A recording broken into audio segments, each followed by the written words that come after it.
I never thought a single phone call at 3 in the morning could dismantle 24 years of fatherhood in less than 60 seconds, but when my daughter's voice crackled through the speaker, cold and detached, telling me she had sold the apartment I paid for, traded in the car I bought her, and was marrying a man I'd never even met before catching a flight out of the country, my heart didn't just break, it stopped. She didn't ask for my blessing. She didn't ask how I was, she just said bye and hung up, leaving me standing in the dark of my hallway holding a silent phone and a lifetime of questions. Was I wrong to hunt her down and demand the truth? Or would you have just let her walk away after she liquidated every gift you ever gave her to fund a life with a stranger? I need you to tell me if I'm the villain here, because by the end of this, nobody walked away clean. To understand how we got to that devastating phone call, you have to understand that Sarah was my entire world, especially after her mother passed away when she was only 7. It was just the two of us against the world. And I made it my life's mission to ensure she never felt the sting of lack or the fear of instability.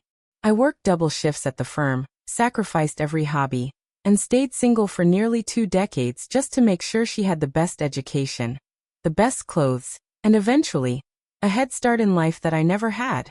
I remember the nights I spent hunched over spreadsheets until my eyes burned, all while she was tucked away in bed, dreaming of a future I was painstakingly building for her brick by brick. I can still picture her as a toddler, clutching my hand as we walked through the park, her little voice promising we'd be best friends forever. I kept every drawing she ever made, every trophy she won, and every memory tucked away in the back of my mind like a sacred library. When she graduated college, I didn't just give her a hug. I gave her the keys to a 2-bedroom apartment in the city and a brand new SUV, so she'd never have to worry about a landlord or a breakdown on the highway. I wanted her to move into adulthood with the wind at her back, not the weight of debt on her shoulders. I thought I was building a foundation, but looking back, maybe I was just building a gilded cage she couldn't wait to escape. I spent thousands on the interior design, picking out the softest rugs and the most modern appliances, wanting her to come home to a sanctuary every single night. I even kept a spare key not because I wanted to snoop, but because I wanted her to know that if she ever got locked out, or if she just needed her dad to drop off some groceries, I was only 20 minutes away. Sarah was always the perfect daughter, quiet, studious, and deeply affectionate, until she met Marcus. I didn't know his name then, and I didn't know he was a spiritual life coach, with a penchant for older women's bank accounts and young women's insecurities. She started pulling away about 6 months ago, skipping our Sunday dinners and responding to my texts with one-word answers. Initially, I told myself she was just busy. She had this high-pressure marketing job, and I didn't want to be the overbearing father who couldn't let go. But then the physical changes started. She stopped wearing the jewelry I'd bought her for her birthdays.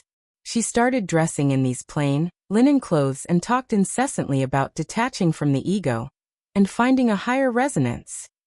I figured it was a phase, some trendy wellness kick that would pass. I didn't realize she was being systematically stripped of her identity. She started quoting these bizarre manifestos about how family is just a biological construct designed to limit our potential. She told me I was too grounded in the material plane when I expressed concern about her weight loss.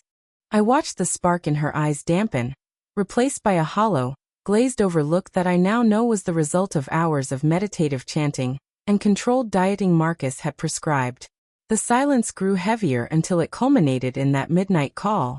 The apartment was in her name, a gift I'd insisted on so she'd feel empowered, but I never dreamed she'd sell the roof over her head without a word to the man who bought it.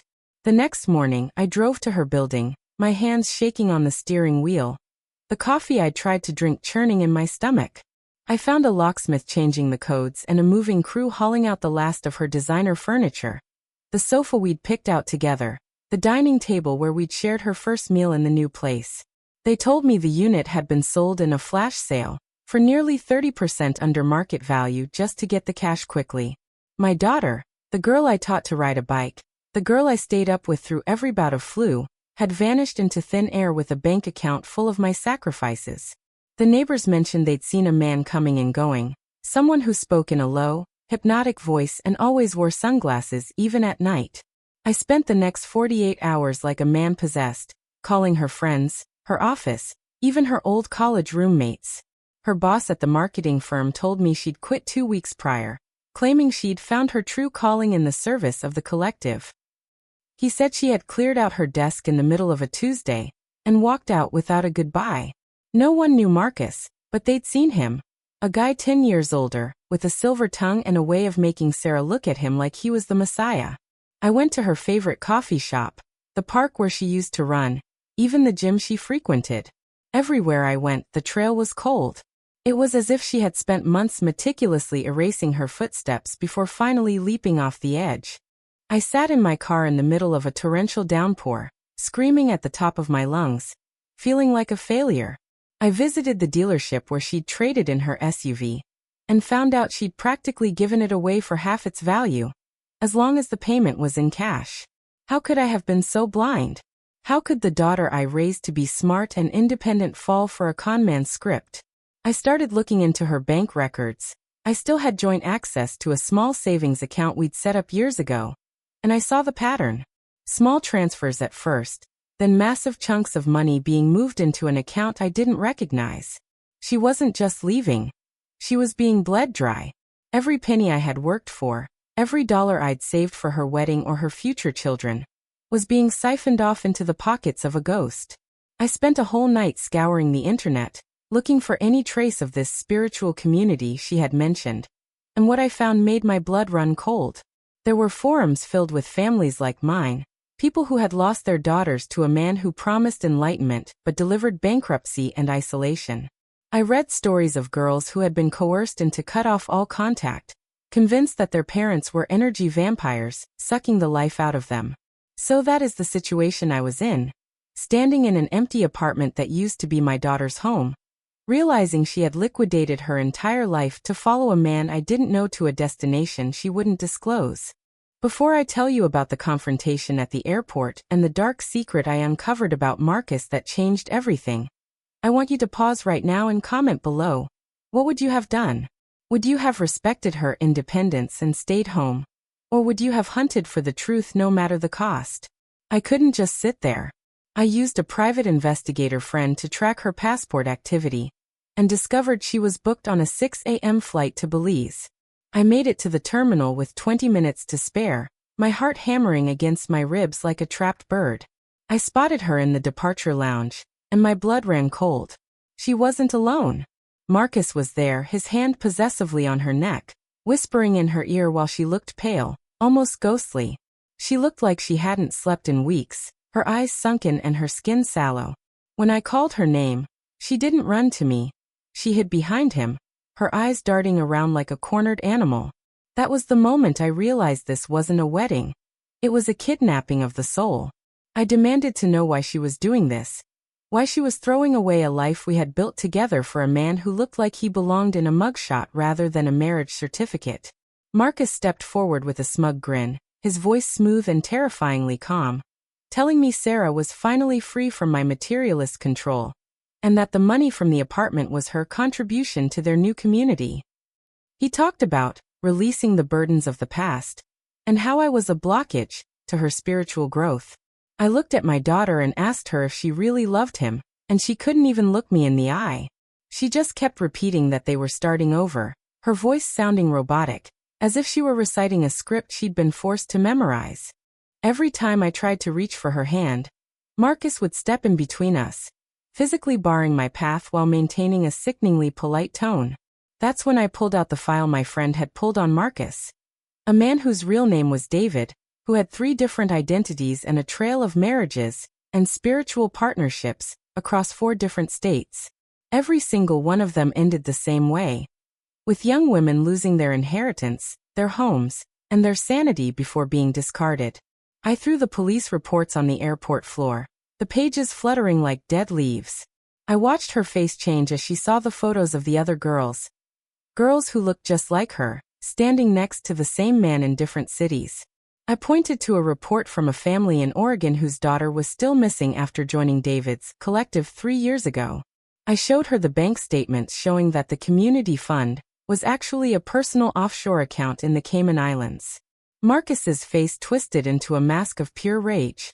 He started screaming that I was a tool of the Matrix, that I was trying to keep her enslaved in a life of mundane work and taxes. The confrontation was explosive. Security had to intervene as Marcus tried to drag her toward the gate, shouting that I was a demon sent to test her faith and trying to block her path to enlightenment. He lunged at me, but I didn't move. I just looked at Sarah and said, "If you get on that plane, you aren't going to a new life. You're going to a grave he's already dug for you.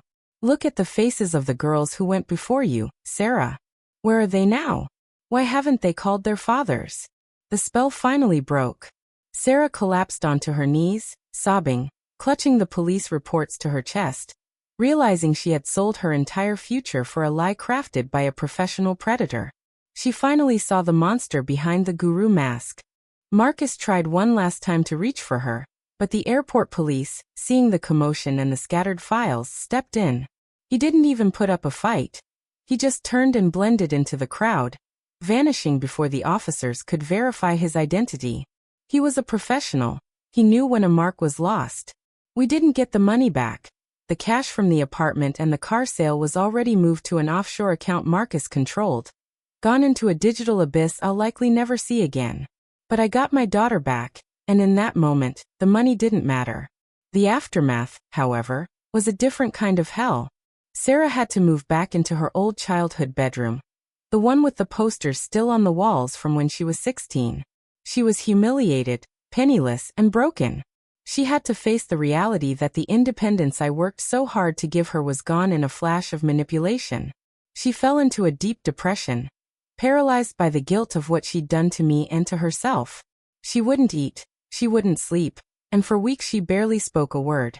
We spent months in therapy, sitting in sterile offices, trying to piece together how a bright marketing executive could be brainwashed so quickly. We learned about the love bombing, the sleep deprivation, and the way Marcus had slowly isolated her from every person who actually cared about her. He had convinced her that my love was transactional, that I only cared about her because she was an extension of my own ego. It was a long, agonizing process of rebuilding a relationship that had been gutted. I had to sell my own retirement investments and take out a second mortgage just to keep us afloat, and pay for her legal fees and therapy while she recovered from the trauma. There were days when she wouldn't leave her room, and days when I stayed awake all night, terrified that Marcus or David, or whoever he was, would come back for her. I watched her struggle to look at a bank statement or a car without breaking down. The perfect life I'd envisioned for her was in ashes, and we were both covered in the soot. I had to go back to work, taking on extra projects at 60 years old just to pay for the meds and the doctors. I didn't mind the work, but I minded seeing the shame in her eyes every time she saw me leave for a night shift. We had to navigate the legal nightmare of trying to track down the stolen funds, only to be told time and again that because she had signed the papers willingly, there was very little the law could do. It was a masterclass in psychological warfare. But through the struggle, something new began to grow. We started talking, really talking, about things we had ignored for years.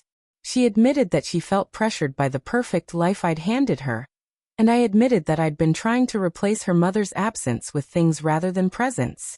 It's been a year now, and she's finally working again, starting at an entry-level position far below where she used to be, but she's present. She's there. The scars are deep, and the financial hole I'm in is massive, but we are talking again. We had a Sunday dinner last week for the first time in forever, and she actually laughed. It wasn't the same laugh as before. It was heavier, more guarded, but it was real. She started volunteering at a center for victims of cults and emotional abuse, using her marketing skills to help them reach more people. It's a slow road, but for the first time, she's walking it on her own 2 feet, not in an SUV I bought or a life Marcus stole. I learned a hard lesson in all of this. You can give a child every tool, every advantage, and every bit of security, but you can't protect them from the parts of themselves that crave validation from the wrong people. I thought I was protecting her from the world, but I didn't realize I needed to protect her from her own kindness and naivety. Our relationship is different now.